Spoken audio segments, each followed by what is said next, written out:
নমস্কার বন্ধুরা, tales of motivation চ্যানেলে তোমাদের সবাইকে জানাই স্বাগত। আজকে আমাদের কাহিনীর শীর্ষক হলো ধৈর্যের শক্তি গৌতম বুদ্ধের দৃষ্টিতে। আজকের এই কাহিনীটি শুরু করার পূর্বে তোমাদের বলতে চাই যে ডেসক্রিপশনে আমার আরেকটি চ্যানেল লিংক দেওয়া রইল, যার নাম হচ্ছে ইন্সপায়ার বাংলা। প্লিজ চ্যানেলটি ভিজিট করতে ভুলবে না।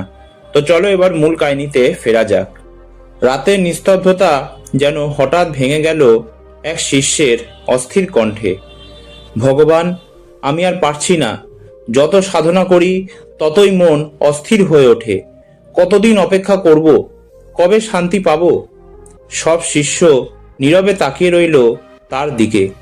চাঁদের আলো বোধিবৃক্ষের পাতায় পড়ে যেন এক অপার্থিব পরিবেশ সৃষ্টি করেছে। মাঝখানে স্থির হয়ে বসে আছেন গৌতম বুদ্ধ। তার চোখ দুটি অর্ধনিমীলিত, কিন্তু উপস্থিত সকলেই জানে তিনি সবই দেখছেন, সবই বুঝছেন। বুদ্ধ ধীরে চোখ খুললেন। তার দৃষ্টি ছিল স্নিগ্ধ অথচ গভীর। তুমি ক্লান্ত কেন? তিনি নরম স্বরে প্রশ্ন করলেন। শিষ্য মাথা নিচু করে বলল, ভগবান, আমি ধৈর্য করতে পারছি না।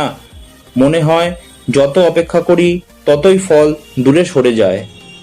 গৌতম বুদ্ধ মৃদু হাসলেন। তাহলে আজ আমরা ধৈর্যের শক্তি নিয়ে কথা বলবো, তিনি বললেন। সব শিষ্য তার চারপাশে গোল হয়ে বসলো। নীরবতা যেন আরো গভীর হলো।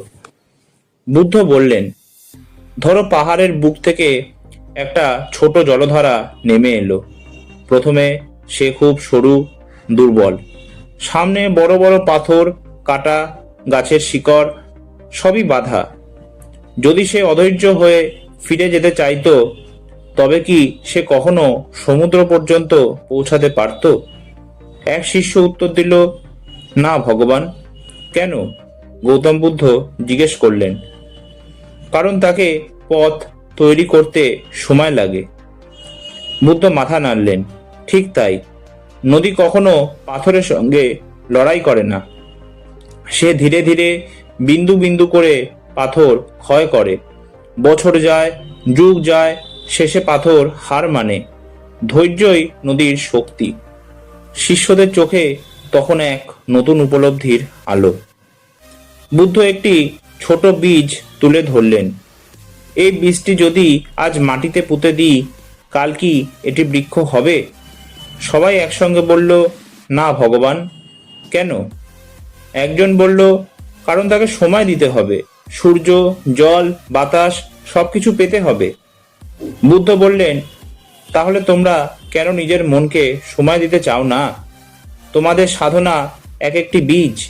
যদি প্রতিদিন তা খুঁড়ে দেখো কেন অঙ্কুর বের হলো না, তবে কি তা কখনো বড় হবে?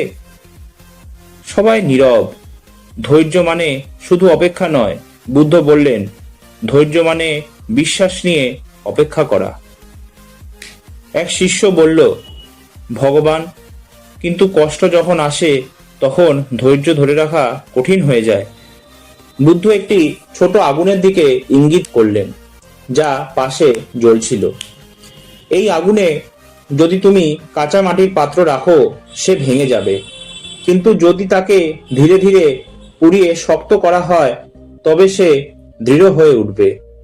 তিনি একটু থামলেন। মানুষের মনও তেমনই।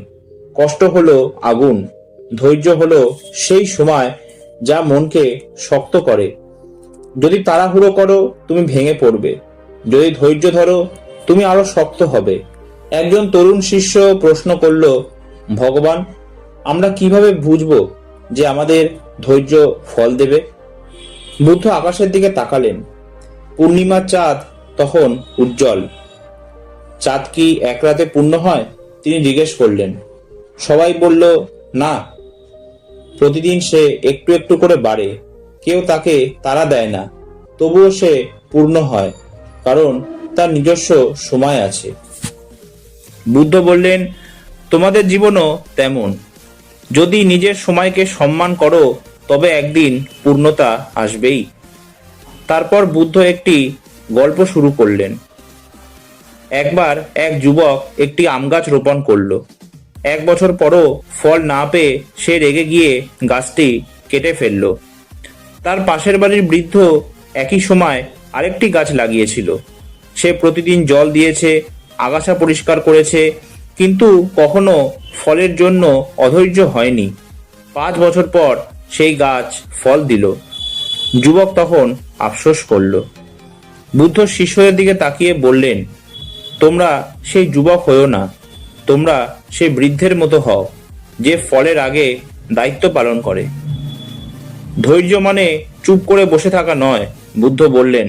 ধৈর্য মানে কাজ করতে করতে অপেক্ষা করা। ধৈর্য মানে প্রতিকূলতার মধ্যেও মনকে স্থির রাখা। তিনি আরো বললেন, যে ব্যক্তি ধৈর্য ধরে সে রাগকে জয় করতে পারে, যে ধৈর্য ধরে সে ভয়কে জয় করে, আর যে ধৈর্য ধরে সে নিজের মনকেও জয় করে। সব শিষ্য গভীর মনোযোগে শুনছিল। হঠাৎ সেই অস্থির শিষ্যটি আবার বলল, ভগবান, যদি পথ খুব দীর্ঘ হয়? বুদ্ধ তার দিকে তাকিয়ে বললেন, যে ব্যক্তি এক পা করে হাঁটে তার জন্য পথ কখনো দীর্ঘ হয় না, কিন্তু যে এক লাফে গন্তব্যে পৌঁছাতে চায় তার জন্য ছোট পথও দীর্ঘ মনে হয়। তিনি ধীরে চোখ বন্ধ করলেন। আজ থেকে মনে রেখো, ধৈর্য হলো সেই শক্তি যা সময়কে তোমার পক্ষে নিয়ে আসে।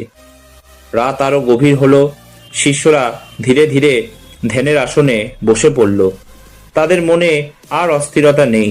তারা বুঝেছে, ফল নয় প্রক্রিয়াই আসল, অপেক্ষা নয় বিশ্বাসই আসল। চাঁদের আলোয় বোধিবৃক্ষের ছায়া যেন দীর্ঘ হয়ে তাদের ওপর আশীর্বাদের মতো পড়ে আছে। আর সেই নীরবতার মাঝে বুদ্ধের কণ্ঠস্বর যেন প্রতিধ্বনিত হলো, যে ধৈর্য করতে জানে সেই সত্যিকারের শক্তিমান। এই ভিডিওটা এতটাই। ভালো লাগলে প্লিজ ভিডিওটা লাইক, শেয়ার, চ্যানেলটা সাবস্ক্রাইব করতে ভুলবেন না। আর ভিডিওটা কেমন লাগলো প্লিজ কমেন্ট করতে ভুলবেন না। তো আবার তোমাদের সাথে উপস্থিত হব আমি। ততক্ষণ সুস্থ থেকো, সাবধানে থেকো। ধন্যবাদ।